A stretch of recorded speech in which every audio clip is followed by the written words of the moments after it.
All right, what's cracking, everybody? Welcome to another episode of Timeout with Doc and Caveman. You're here with Dr. Fantasy. As always, my co-host, the Fantasy Caveman. We are continuing with our NBA Prospect Profile series. Today, we're going to be talking about a prospect that both Caveman and myself are very high on. I'm excited to talk about him. It's interesting, though. We were just saying that this is a guy that if you asked me 24 hours ago before I did some studying on him. I had no idea who this guy was, but I'm excited to talk about him, and hopefully this is a guy that you guys have on your radar. And definitely, I recommend watching not just this highlight film that we have playing right now, but take a look at him. He's very impressive. So that's Alperen Sengun out of Turkey, 6'9", 240 pounds. Once again, I have to say he's a grown man at 240 pounds, only 19 years old, though, right now. One note that I have, hopefully it's not your fun fact, but he did win MVP in Turkey at 18 years It old, was not which is fact. okay, good. That's You're not that fun. I mean, it's a very interesting fact because that's very impressive for an 18-year-old to win MVP. But so he's already had a very accomplished career in Turkey up to this point. And that's Sengun. I've heard it several times said different ways, but it seems like the consensus is Sengun. 19.2 points he averaged last year, which you don't always see those numbers internationally from a young guy. 64.6% from the field, 81% free throw shooter, 9.4 rebounds per game, 2.5 assists, 1.3 steals, 1.7 blocks. He is stuffing the stat sheet here. So, what fun fact, Caveman, do you have on Sengun? all right. So back when he okay. Oh gosh, you're already laughing and you haven't said it yet. I was incredibly stalkerish. But back when he was 5 years old. 5 years old? Would you call his parents for an interview? back when he was 5 years old, he had to choose because he was also a very good swimmer. And he had to choose between the two sports. His parents made him choose, and he chose basketball. He almost became a swimmer at a Are you very young saying age. that to set up your comparison for later? No comment. Okay, that's the only reason you're saying that. Yeah, you already mentioned when you went over his averages, you basically started to allude to his strengths. There is a lot to like about this guy. My first thing I noticed is he has a very high basketball IQ.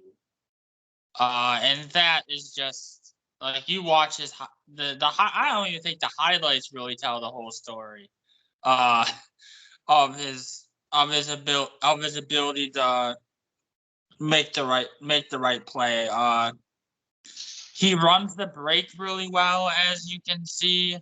For a guy for a guy that weighs 240 and is 6'10", he runs the break exceptionally well. And that is going to be huge at the next level for a guy of his size to be able to run the break, as well as a lot of guards.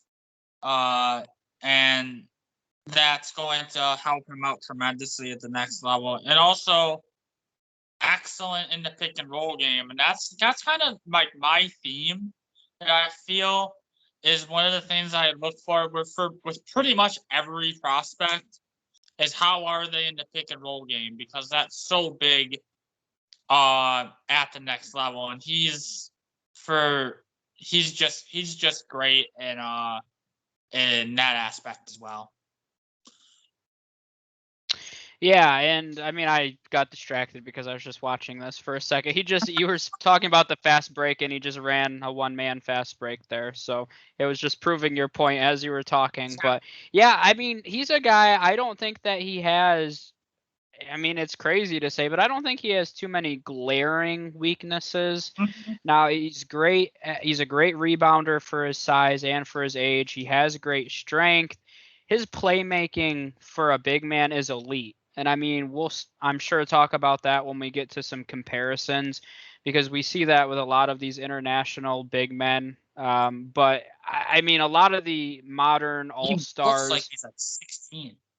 Yeah, I mean, he really does. But he's a like I said, he has good size. You don't always see that, and I feel like we're talking about with a lot of these other college players in the U.S. that they need to put on size. But some of these international, the past two now, him and Garuba, they're big boys, and they definitely. What kind of food do they have overseas? Yeah, I don't know what they're eating over there, but they're doing a good job.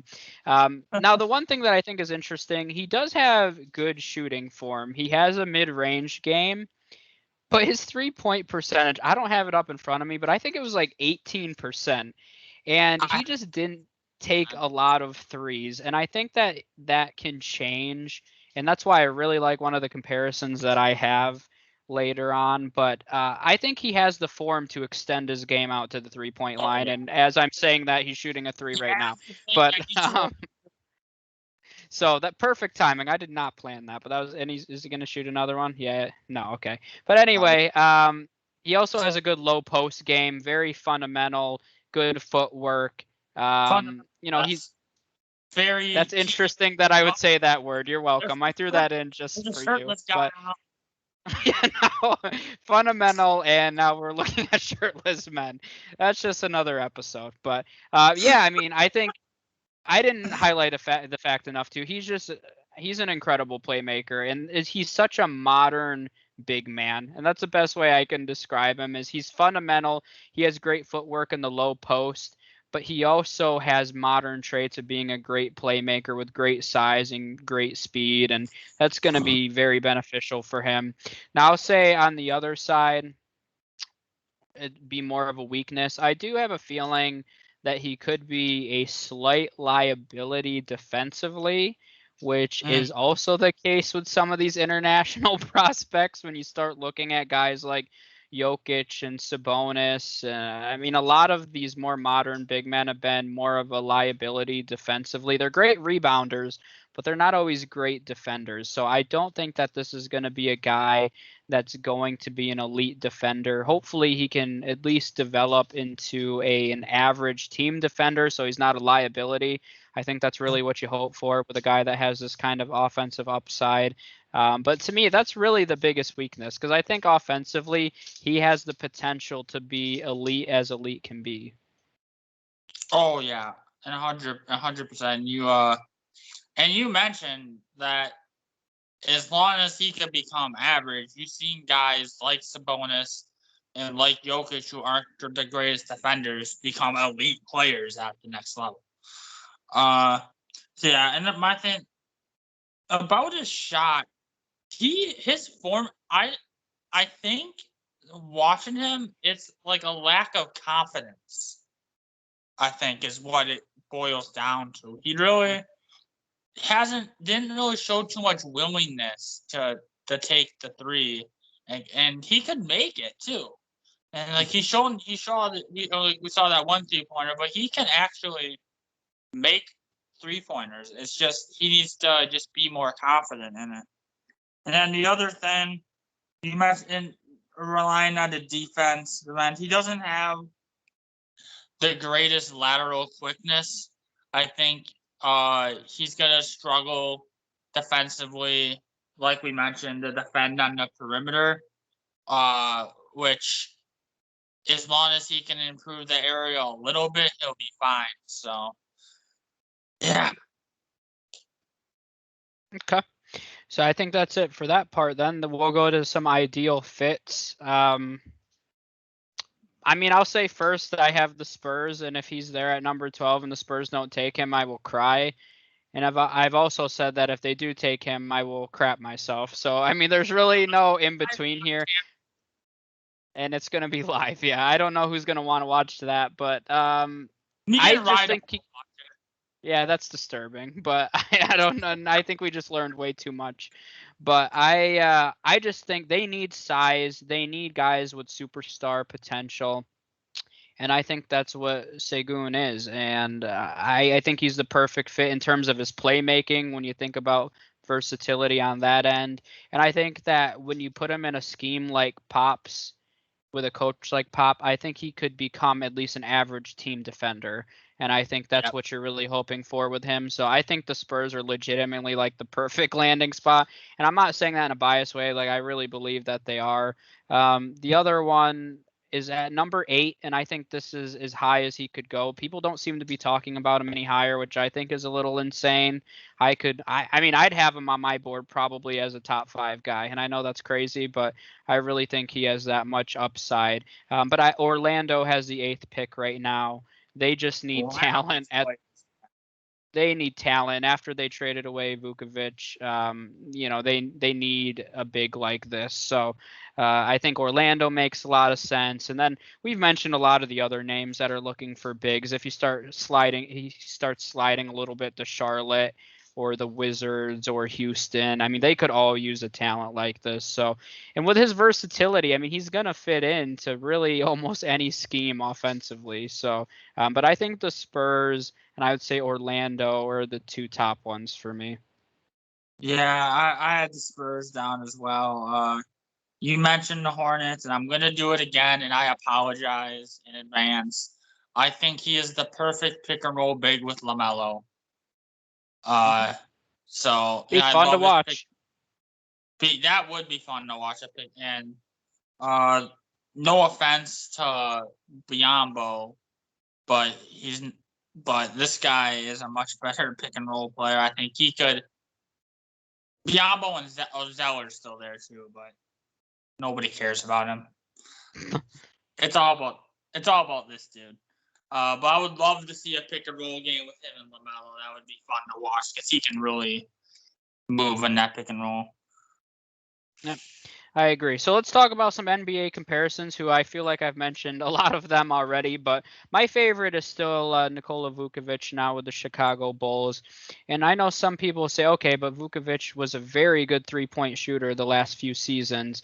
But I don't know if most people remember when he came out, he did not shoot threes at all. He did not extend his game, and it was very similar to Sengun here, where he had great form and great ability, but not until the last 3 or 4 seasons has Vukovic really stretched out his offensive game to shoot threes. So I think early coming out, they're almost the same player to me.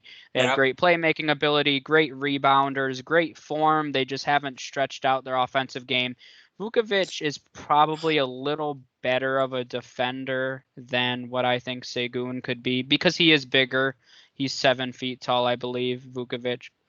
So that helps on that end a little bit. But I still I think that's a really nice comparison.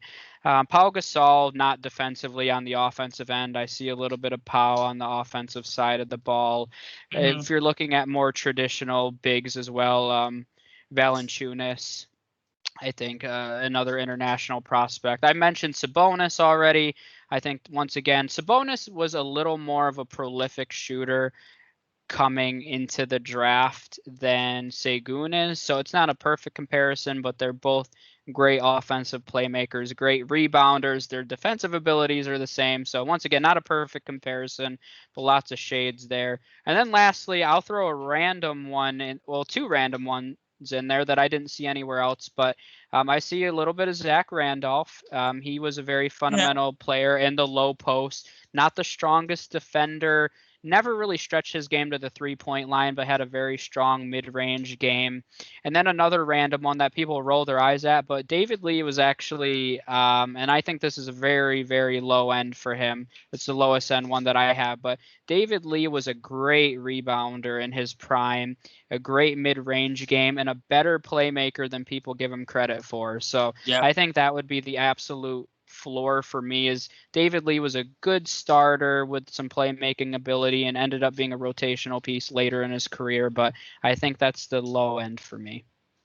Yeah, and I'm just gonna go there, and I'm just gonna say Tim Duncan. And I'm gonna say he's the new fundamental. The new fundamental. The new fundamental.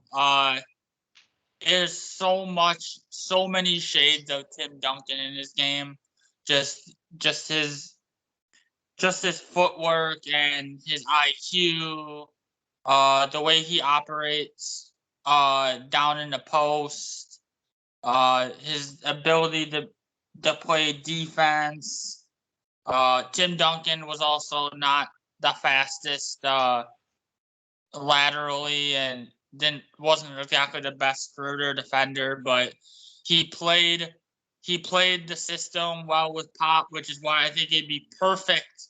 He said perfect for him to go in San Antonio because he can fill that Tim Duncan role that they haven't had since he retired.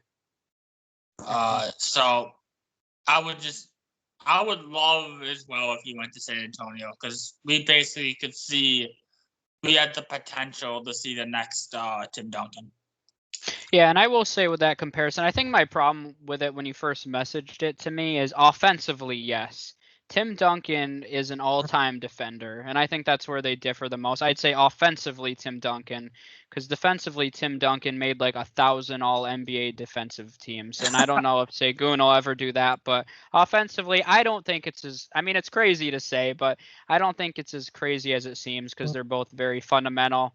Tim Duncan also was a very fantastic swimmer up until college when he switched to basketball. See? So that's what I thought you were going with there. He was actually going to be a professional swimmer until he decided to play basketball. So, See, but I will go out on the limb. It's probably, maybe it's going out on a limb because I still don't see him going much higher than 15 in a lot of mocks right now. But I think that Sengun's going to be a multiple-time All-Star in this league. I mean, that's my prediction for him. Is he going to become Tim Duncan elite? That's to be seen, but I at least think that this is going to be a consistent all-star level player. That's the kind of potential I see from him. Mm-hmm. So, any other final notes on that one? No, I do agree with defense. I don't think because Ken Duncan was a 15-time all defensive team guy. Yeah. I don't do I definitely think Sengun has the ability to make a couple defensive teams in his career, but probably not to the level of Tim Duncan. That'd be a bit much. I think anybody who goes out and says somebody's going to be a 15-time all defensive player is crazy because you can't predict that. So, okay. I think that's all we have on Sengun then. We'll see you guys next time. We are recording a few more tonight, and we have plenty more coming out over the next few weeks. So make sure you guys tune in, and we'll see you then. Yep.